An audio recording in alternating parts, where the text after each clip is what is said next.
Telangana express updates చూద్దాం.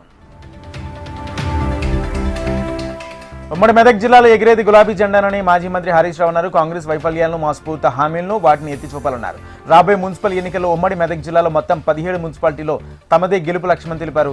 అందరూ కలిసికట్టుగా పనిచేయాలని కోరారు. నిర్మల్ జిల్లాలో ఎంసీసీ కంపెనీ ఎదుట 8వ రోజు నిరాహార దీక్ష కొనసాగుతుంది. తమ బకాయిలు చెల్లించాలంటూ ఉద్యోగులు ఆవేదన వ్యక్తం చేశారు. ప్రభుత్వం స్పందించి తమకు న్యాయం చేయాలంటూ వేడుకుంటున్నారు.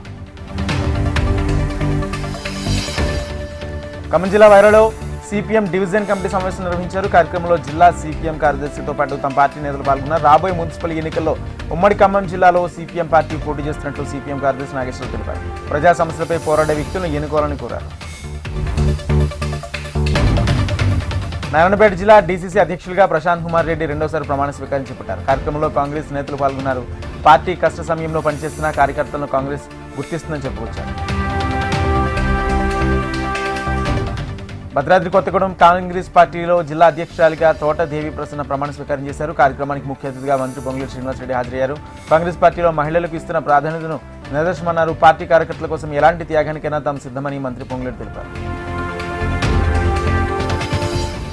ములుగు జిల్లాలో బీఎస్పీ నూతన కార్యవర్గ సమావేశం జరిపారు. సమావేశానికి ముఖ్య అతిథిగా బీఎస్పీ రాష్ట్ర కోఆర్డినేటర్ దయానందరావు హాజరయ్యారు. మహాత్మా జ్యోతిరావు పులే అంబేద్కర్ కాంస్యాన్ చిత్రపటాలకు పూలమాల వేసిన నివాళులర్పించారు. విధి విధానాలు పాటిస్తూ బీఎస్పీ బలోపేతానికి అందరూ సమిష్టిగా కృషి చేయాలని పిలుపునిచ్చారు. మేడ్చల్ జిల్లా అనోజిగూడలో కెనరా బ్యాంకులో తీవ్ర విషాదం చోటు చేసుకుంది. బ్యాంక్ నుంచి ఫైర్ అలారం రావడంతో స్థానికులు అప్రమత్తమై పోలీసులకు, ఫైర్ సిబ్బందికి సమాచారం అందించారు. సంఘటనా స్థలానికి చేరుకున్న ఫైర్ సిబ్బంది మంటలు అదుపు చేశారు.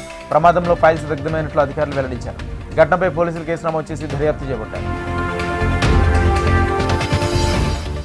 హైదరాబాద్ చార్మినార్ జోన్లో ఆపరేషన్ కవచ్ కార్యక్రమంలో భాగంగా విస్తృత చర్యలు చేపట్టారు. ఇక ఐఎస్ అద్దె నుంచి సైదాబాద్ చౌరస్తా వరకు దాదాపు 200 మంది పోలీసులతో భారీ ఫ్లాగ్ మార్చ్ నిర్వహించారు. ప్రత్యేక డ్రైవ్లో తనిఖీలు నిర్వహించారు. నెంబర్ ప్లేట్లు లేని 130 వాహనాలను సీజ్ చేసినట్టు పోలీసులు తెలిపారు.